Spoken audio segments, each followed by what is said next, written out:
पहा, आपण महाराष्ट्र बोर्डाच्या न्यू सिलेबसवरती एक प्रश्नपत्रिका आपण तयार केलेली आहे. संपूर्ण प्रश्न महत्त्वाचे काढलेले आहेत. 1 ते 7 लेसनवरील ऑब्जेक्टिव्ह प्रश्न आपण घेतलेले आहेत आणि त्यावरती अशा प्रकारची प्रश्नपत्रिका तयार केलेली आहे. हे प्रश्न तुम्हाला अशा प्रकारच्या प्रश्नपत्रिकेमध्ये पडतात, तर यासाठी खूप फायदेशीर ठरणार आहे.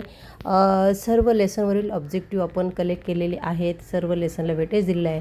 तर या प्रश्नांची तुम्ही जास्तीत जास्त तयारी करा, सराव करा, प्रॅक्टिस करा आणि संपूर्ण लेसन ऑब्झर्व करायला विसरू नका, कारण अशाच प्रकारचे प्रश्न पडत असतात आणि अशा प्रकारे प्रश्न तुम्हाला विचारले जाऊ शकतात. यासाठी तुमची फुल तयारी असली पाहिजे.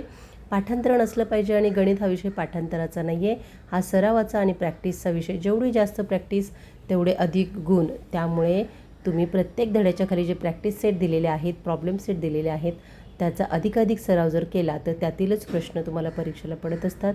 त्यामुळे वर्षभर तुम्ही प्रॅक्टिस सेट, प्रॉब्लेम सेट आणि लेसनमधील ऑब्जेक्ट ॲक्टिव्हिटी सर्व यावरती जास्तीत जास्त भर द्या. तर भेटूयात असेच नवनवीन व्हिडिओ घेऊन. चॅनलवरती भरभरून प्रतिसाद द्या, लाईक, सबस्क्राईब, शेअर जरूर करा. तोपर्यंत bye, see you. First unit टेस्टसाठी सुद्धा असेच प्रत्येक धड्यावरील महत्त्वाचे प्रश्न आपण सांगणार आहोत. कोणत्या धड्याला किती वेटेज आहे ते.